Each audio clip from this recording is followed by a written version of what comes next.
We don't trade witnesses. You get your witness, I get my witness. The key question is a witness relevant?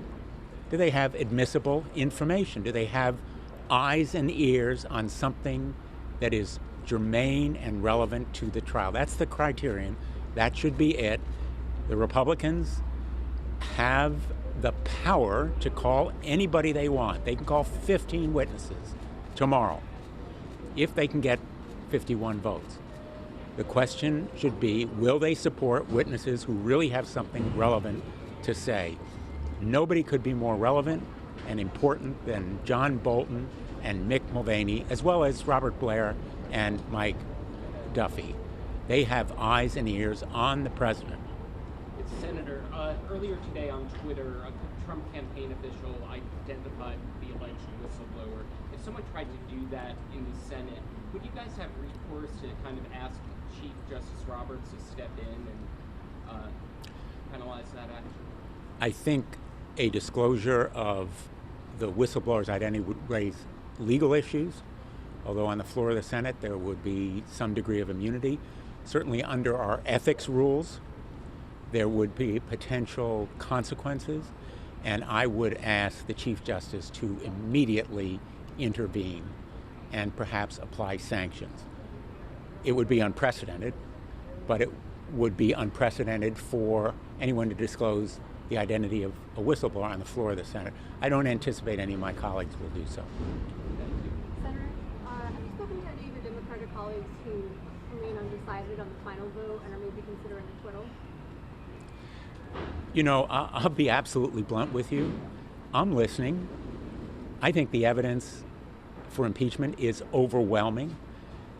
There's more evidence that would corroborate what we've seen and heard so far, but I'm still listening for any evidence that the president will produce showing his innocence.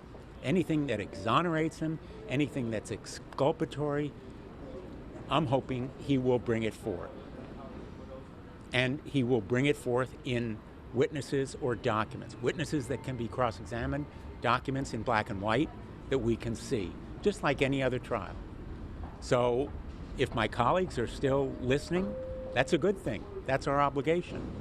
But I think we are absolutely united on the Democratic side that we do need those witnesses and documents. I know of no colleague who has said, we have enough. All done. We can vote. Senator, on the Republican side, I noticed a couple of very pointed questions from Senators Romney and Murkowski. Do you think that we're starting to see that some of the Republican senators, especially in the midst of last night's report, are looking for witnesses too? I think my Republican colleagues are really struggling. I mean, genuinely really struggling, because they see that they are marching off a cliff. They're marching off a cliff led by Donald Trump, and he ain't going to go over that cliff with them. They're the ones who vote. And they know the truth will come out. It's just a question of when. It always does in life, and most especially in Washington, D.C., where there are leaks and books and memos. It all comes out. And it will be probably enough before the next election to have huge consequences for them. So they're going to be haunted by history. If they refuse to see and hear the truth, they cannot complain about what they can't see if they put blinders on. That's what they're doing right now, putting blinders on. And the American people are going to know it before the next election. On that note, Senator, specifically, Senators Collins and Murkowski raised a question about when the Trump administration started looking into the Biden, specifically trying to set up that timeline. What did you make of that question? I was confused by the question. I think they're trying to address the issue of, did the president's interest in the Bidens begin just when he announced for president?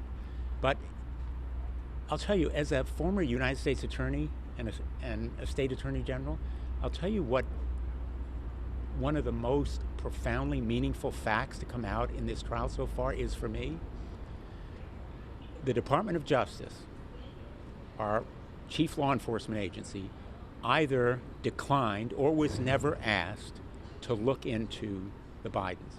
All this corruption, all this criminality, supposed illegality, and the Department of Justice was never asked, or it declined, to look into any violation by Joe Biden or Hunter Biden. Instead, the President of the United States went to a foreign government and asked a foreign leader to investigate a United States citizen.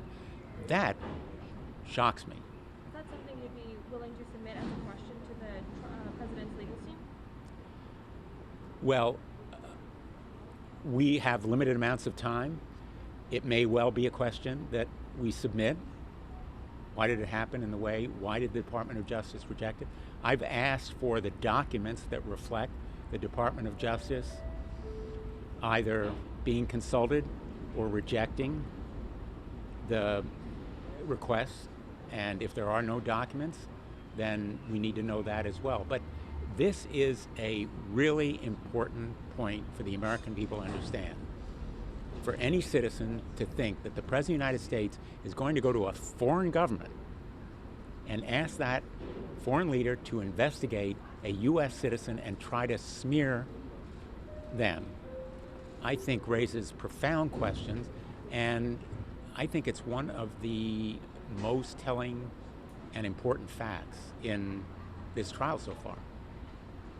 Thanks, everyone. Thank you, Senator.